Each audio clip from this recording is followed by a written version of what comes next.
Grautoso. Allora, tornando un po' a noi e alla situazione, quindi abbiamo visto un po' la montagna e speriamo che questa possa risolversi nel migliore dei modi, ricordandolo sempre, perché poi vengono fatte anche delle iniziative per raccogliere fondi e sono estremamente importanti. Ecco, le attività produttive ne hanno risentito ancora oppure... Allora, per fortuna gli alberghi chiusi per evento calamità sono stati solo 4. Ci sono ancora molte case scoperchiate. E il pensiero ovviamente va a queste persone che sono virtualmente sfollate, però ai fini turistici, perché la domanda è questa, solo 4 alberghi più uno infelicemente scoperchiato dal FÖN proprio 3 giorni fa. Ecco, quindi, quali sono le zone più colpite? La zona più colpita Agordo, Cencenighe, la zona che va fino a Rabba, diciamo, perché... Anche l'altopiano di Asiago, mi sembra. Sì, no, sto parlando di Belluno. L'altopiano di Asiago è un disastro del quale peraltro si parla molto poco e mi spiace, perché anche Asiago ha ricevuto una bastonata, però se voi andate o se voi vedete bene le foto e cose, capite che non è stato un evento strano, perché non sono state una pluralità di trombe d'aria, è stata una potentissima folata di vento che si è incanalata in alcuni passaggi, per cui ti può capitare di vedere mille abeti sradicati, schiantati al suolo in una striscia di 200 metri, 2 metri più in là l'abete in piedi. Io l'avevo vissuta a Bibione quando c'è stata la tromba d'aria. La scia percorsa alla tromba d'aria, c'era il tutto raso al suolo e le auto rovesciate. 1 metro più in là una seggiolina di plastica di quella da 20 grammi, ancora la ferma. E la sensazione che ho avuto vedendo è stata proprio quella. Là non sono state trombe d'aria, è stato l'incanalarsi attraverso le valli del vento che ha favorito un effetto Venturi, me la passino i fisici l'espressione, ma è per capirsi, un effetto Venturi che ha compresso potentemente e fatto arrivare folate di vento a 200 all'ora. Il mio collega di Belluno, il mio collega bellunese, presidente di Belluno, mi raccontava che da lui, che all'albergo in una strada, ma con una salita la conosco abbastanza pronunciata, i sassi, non i ghiaino, sassi così rotolavano in salita. Quindi lei si immagini che vento? Sì, ma è stata la paura che hanno subito queste persone, la paura. A me quello che ha colpito il giorno dopo, sentirli al telefono, uomini di 50 anni con la voce rotta dal pianto, dalla paura di morire. Mamma santa, allucinante. È stata una cosa, gli eventi atmosferici quando si scatenano non hanno la mano leggera, ahimè. Assolutamente.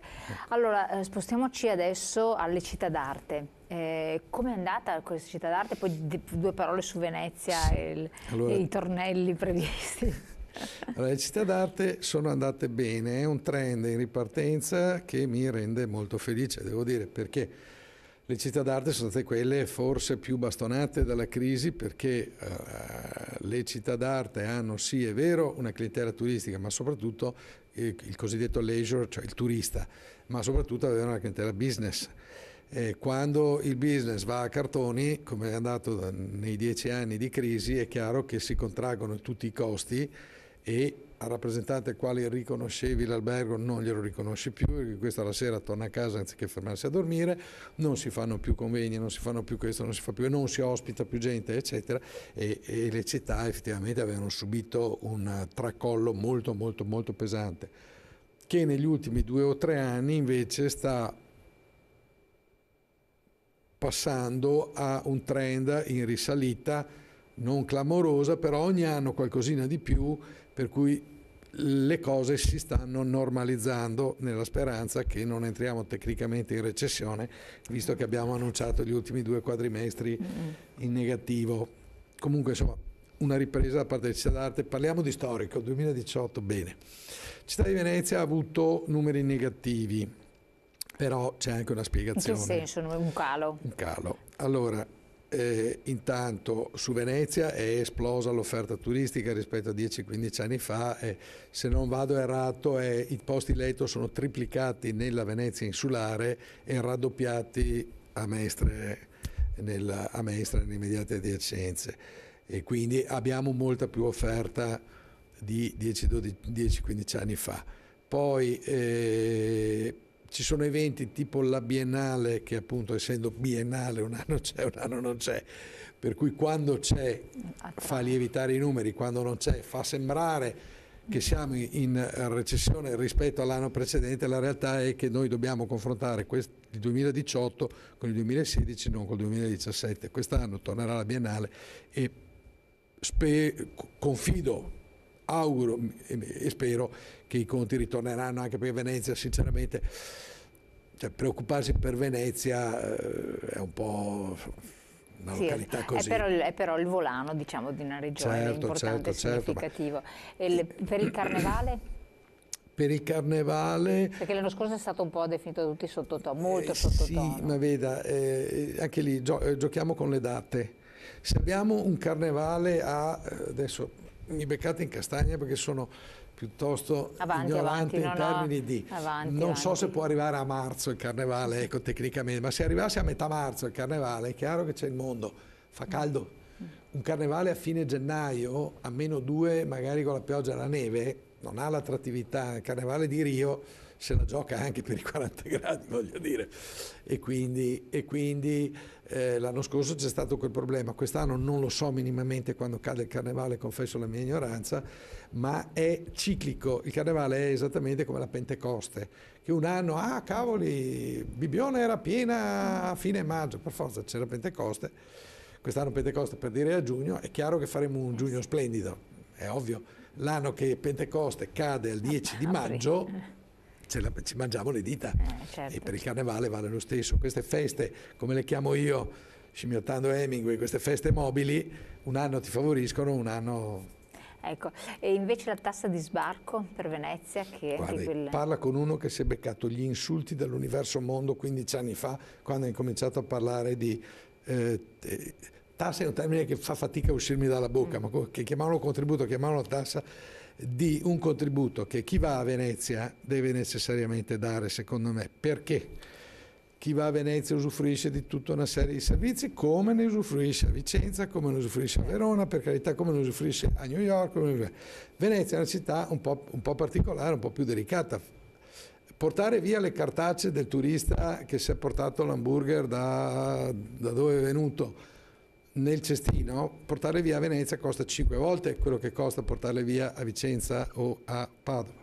Però hanno anche una tassa di soggiorno elevata, ci sono le toilette pubbliche che hanno portato un introito inaspettato, insperato alle casse della città. Per fortuna che hanno aperto le toilette pubbliche, signori, perché... No, per carità, non dico, però comunque un'entrata bella, importante. Ma va bene, i costi su Venezia sono... Allora, noi abbiamo due obiettivi, che sono, uno, quello non di disincentivare gli ingressi a Venezia, ma di far sì che il mondo possa avere il diritto, chiunque avere il diritto di visitare Venezia senza, anche per lui, senza trovarsi accalcato, perché c'è un limite.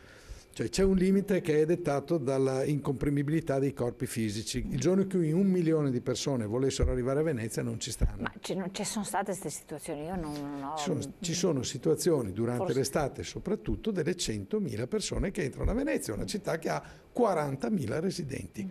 È come se a Parigi, 14 milioni di abitanti, domani mattina arrivassero 28 milioni di turisti con le valigette così. Allora, io faccio sempre il paragone con Parigi perché viene comodo e tutti conoscono Parigi. Venezia è poco più grande di Place de la Concorde.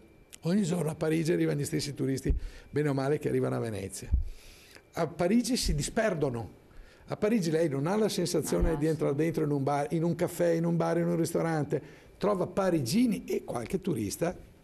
A Venezia ormai lei trova solo turisti, anche la PIL della località e il modo di presentarsi, di proporsi. Io vengo dagli Stati Uniti e voglio sentire Ciacoare in veneziano, non voglio trovarmi con un altro di Milwaukee di fianco che mi fa hi, il cinese, il giapponese, cioè cercare di restituire quella dimensione umana, quella dimensione di orgoglio anche veneziano, voglio dire, alla città.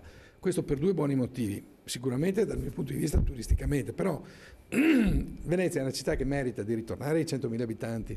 Certo, quindi... È una città nella quale bisogna prendere tutta una serie di provvedimenti per disincentivare il turismo d'assalto, spalmarlo meglio nel corso dell'anno, anche con questi piccoli disincentivi bastone e carota. Tassa a 10 euro, tassa X a agosto. A gennaio, a febbraio, se adesso andiamo a Venezia, passeggiamo tranquillamente. No, ecco, vuoi vederti Venezia, te la vedi a gennaio, febbraio. Chiarissimo. Tempo è volato, siamo arrivati al termine.